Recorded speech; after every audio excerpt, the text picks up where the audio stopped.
Já no discurso de posse, Joe Biden demonstrou que pretende fazer um governo mais voltado ao diálogo com países e também com os órgãos internacionais. Na verdade, cada um faz o discurso que melhor lhe convém para aquele momento e para público interno. Como se trata dos Estados Unidos fala para o mundo, né? A maior economia do planeta. Eu acho que o diálogo ainda é o melhor caminho. E é verdade, porque o Biden é um homem de diálogo, toda a vida foi. O Trump era um homem rústico, é um homem rústico, é um homem impulsivo e bastante complicado de fazer negócio com aquele homem. Então, eu acho que nós vamos ter um bom começo com o Biden e vamos continuar parceiro. O segundo maior parceiro comercial do Brasil é Estados Unidos. E não dá para chutar cliente, né? Ele é cliente para fornecer e é cliente para comprar do Brasil. Então, eu acho que vamos ter uma boa relação, sim. Desde a posse de Donald Trump em 2017, a relação comercial entre Estados Unidos e China sofreu um abalo. Nesse cenário, o agronegócio brasileiro se beneficiou. Alguns produtos como a soja bateram recorde de exportação. Na perspectiva de uma reaproximação entre as duas potências, as exportações brasileiras podem ser prejudicadas. Eu acho que nem uma coisa nem outra, porque os Estados Unidos exporta, quando muito, 50 milhões de toneladas de soja ano.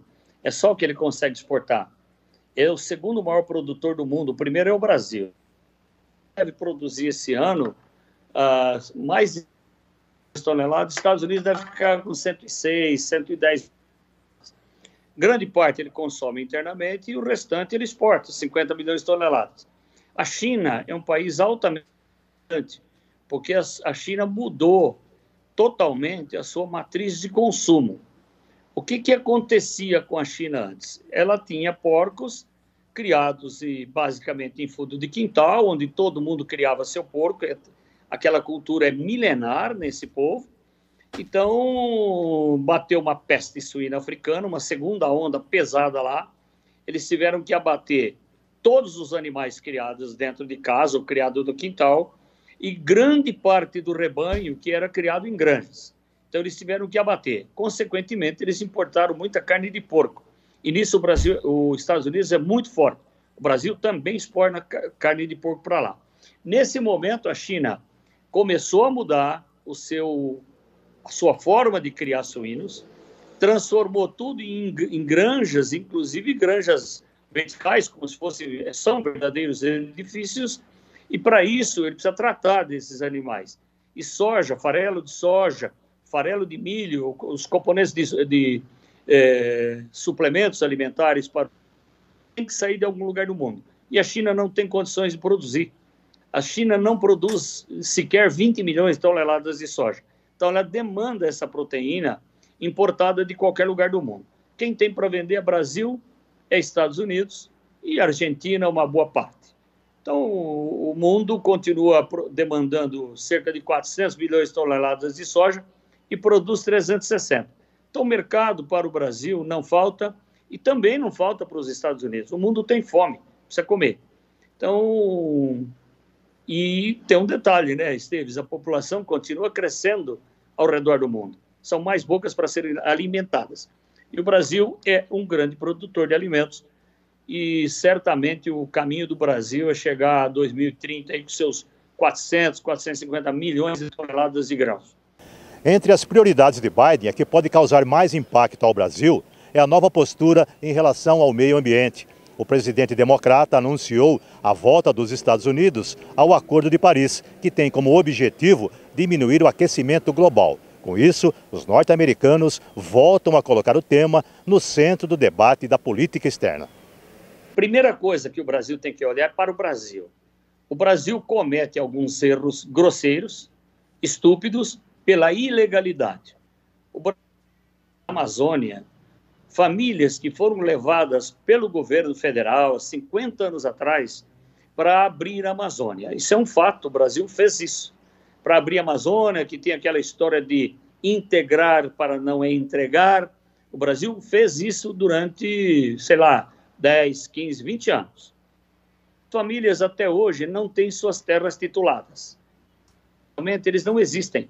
O Brasil precisa urgentemente fazer a sua regularização fundiária.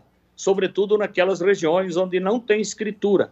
As terras continuam pertencendo à União.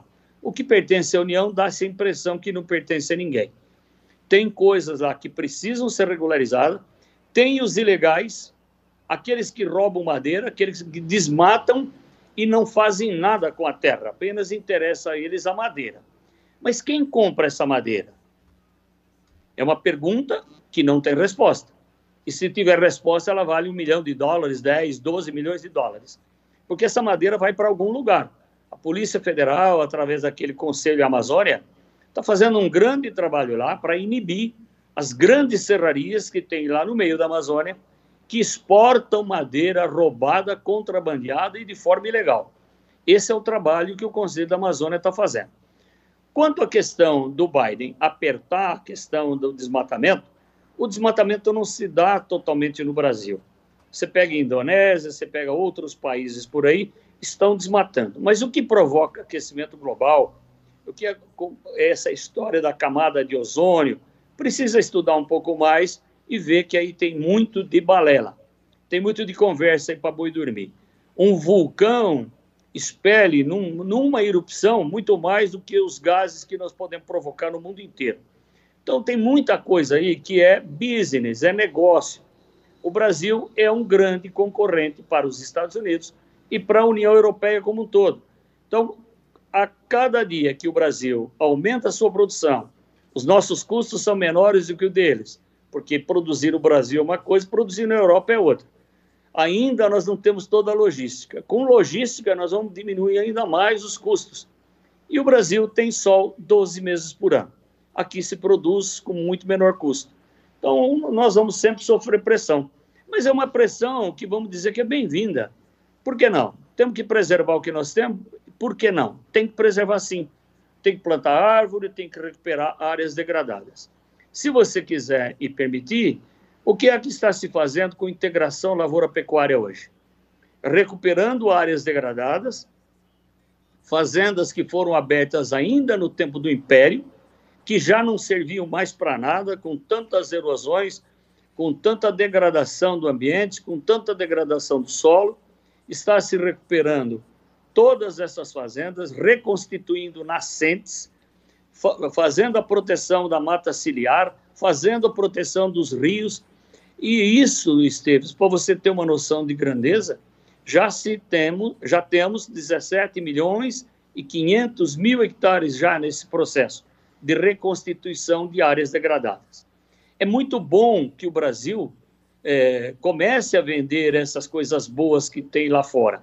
E os brasileiros que, no passado, em um passado relativamente recente, ganhavam muito bem para ir lá fora falar mal do Brasil.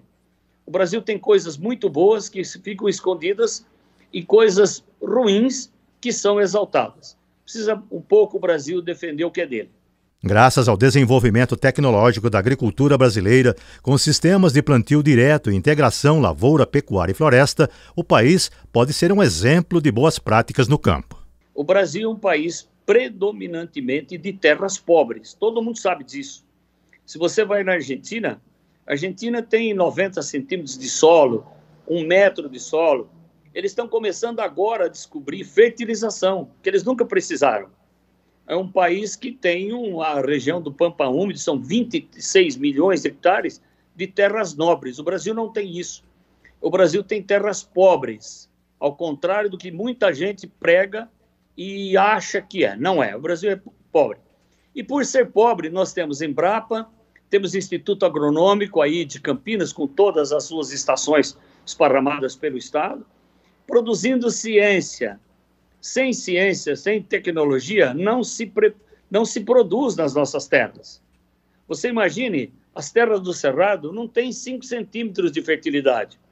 Não tem nada de fertilidade. Diferentemente aqui de Ribeirão Preto, que é uma terra maravilhosa, o Matão ainda é uma terra mista.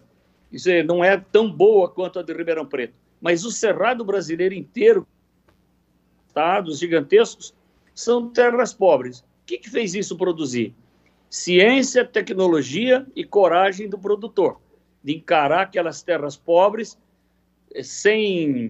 tem que corrigir com calcário, tem que corrigir alumínio, tem que fazer muita coisa naquela terra para que ela possa produzir. E o Brasil, através da ciência, da tecnologia, fez isso. O Brasil tem 2 safras por ano? Sim, no país inteiro hoje tem 2 safras por ano. É safra e segunda safra. Acontece, Esteves, que já tem região produzindo 3 safras por ano, 4 safras por ano.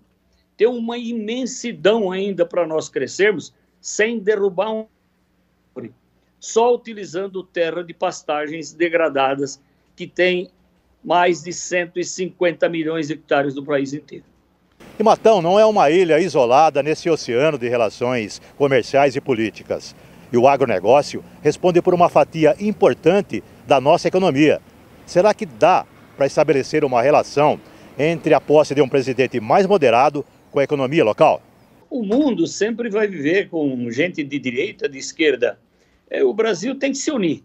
Essa história de direita e esquerda, isso é uma conversa que foi um divisionismo que se fez no país, que nunca contribuiu com nada. Matão tem o benefício de ter indústrias ligadas ao agro, e aí entra a indústria de alimentos, como Predileta, como Citrosuco, como Louis Dreyfus, e mesmo as fábricas de implementos agrícolas. É um privilégio para Matão ter um país crescendo, crescendo em ciência, crescendo em tecnologia.